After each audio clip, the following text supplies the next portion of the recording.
Bonjour à tous. Nous sommes ravis de vous accueillir dans cette vidéo dédiée à la création d'utilisateurs et à l'attribution des droits d'accès au sein de la plateforme Digipark. Avant de plonger plus en profondeur dans le processus de création des utilisateurs et des groupes, il est essentiel de bien comprendre les fondements de cette approche centralisée en matière de gestion des autorisations et des privilèges. Chaque individu au sein de votre système doit être soigneusement rattaché à un groupe spécifique, et les droits d'accès ne sont pas directement attribués aux utilisateurs, mais plutôt aux groupes auxquels ils sont affiliés. Cette approche présente de nombreux avantages, notamment une simplification notable de la gestion des autorisations et des privilèges au sein de votre système. Commençons par explorer plus en détail la première étape cruciale de ce processus, la création des groupes qui serviront à regrouper vos utilisateurs. Voici une démarche détaillée pour accomplir cette tâche. Accédez à l'interface en haut à droite de l'écran, puis sélectionnez l'option « Groupe » dans le menu déroulant. Cette étape vous permettra d'accéder à la gestion des groupes existants ainsi qu'à la création de nouveaux groupes. Une fois sur la page des groupes, vous verrez deux listes distinctes. L'une répertoriant les groupes existants et l'autre listant les utilisateurs associés à chaque groupe. Pour créer un nouveau groupe, cliquez simplement sur l'icône en forme de plus située en bas de la liste des groupes.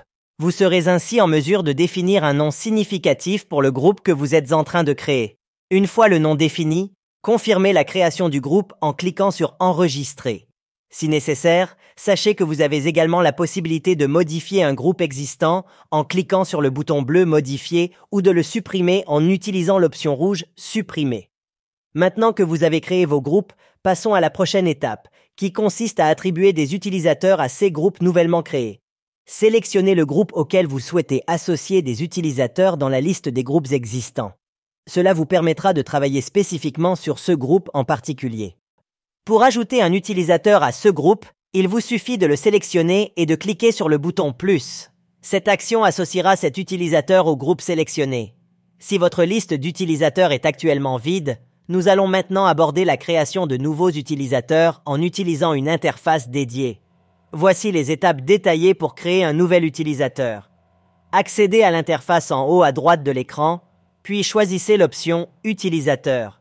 Cette étape vous permettra d'accéder à la liste exhaustive de tous les utilisateurs existants avec des détails tels que leur nom, prénom, adresse e-mail et le groupe auquel ils sont affiliés. Une case à cocher est également prévue pour activer ou désactiver un utilisateur. Pour ajouter un nouvel utilisateur, cliquez simplement sur le bouton vert en forme de plus.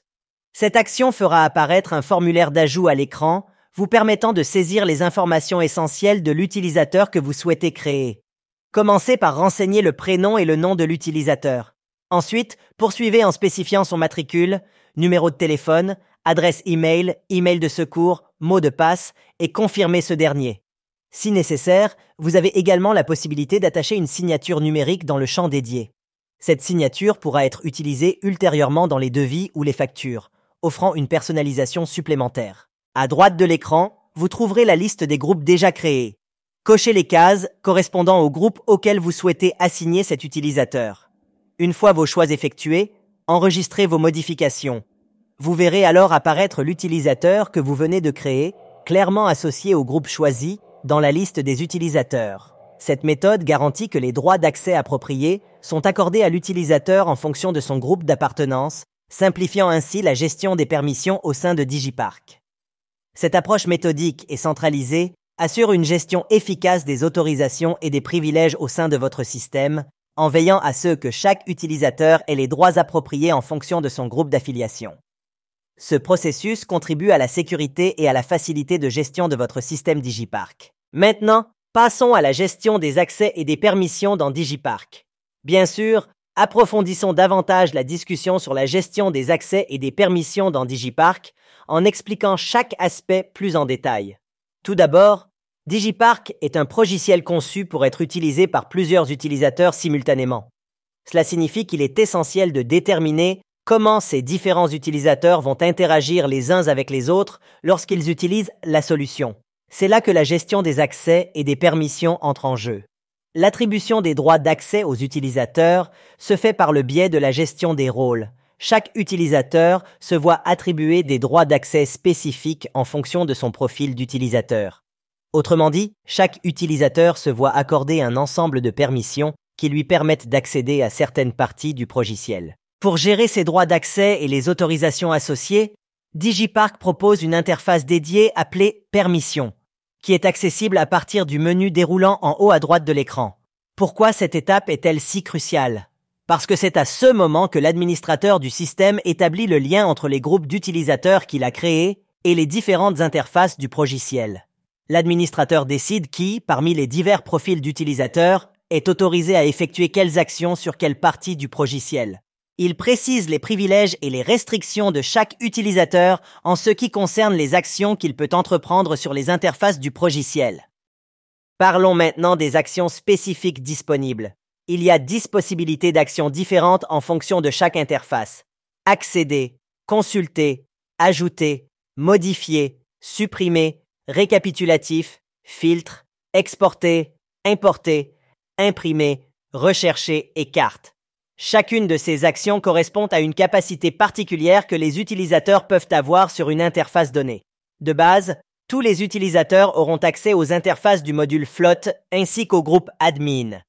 Pour configurer les droits d'accès pour un utilisateur spécifique, commencez par sélectionner le profil correspondant dans le champ Profil. Vous verrez une liste des profils déjà paramétrés, ce qui vous permettra de choisir celui qui convient le mieux. Ensuite, choisissez le module et le sous-module que vous souhaitez configurer pour ce profil particulier. Cela signifie que vous déterminez quelle partie du progiciel cet utilisateur aura le droit d'accéder et d'utiliser. Enfin, vous devrez attribuer les droits d'accès pour chaque interface. Pour ce faire, examinez la ligne horizontale qui détaille les actions que vous pouvez effectuer et la ligne verticale qui détaille les interfaces du sous-module sélectionné. En croisant ces deux informations, vous pouvez spécifier précisément ce que chaque utilisateur peut faire sur chaque interface. En résumé, la gestion des accès et des permissions dans DigiPark est une étape essentielle pour définir qui peut faire quoi dans le progiciel. Cela permet à l'administrateur de contrôler précisément les actions de chaque utilisateur en fonction de son profil, tout en utilisant les 10 options d'action disponibles pour personnaliser l'accès aux interfaces. Assurez-vous de sélectionner le bon profil et les bonnes interfaces pour une configuration efficace de votre système. Nous espérons sincèrement que cette vidéo vous a été bénéfique et nous vous donnons rendez-vous pour notre prochaine publication. À très bientôt.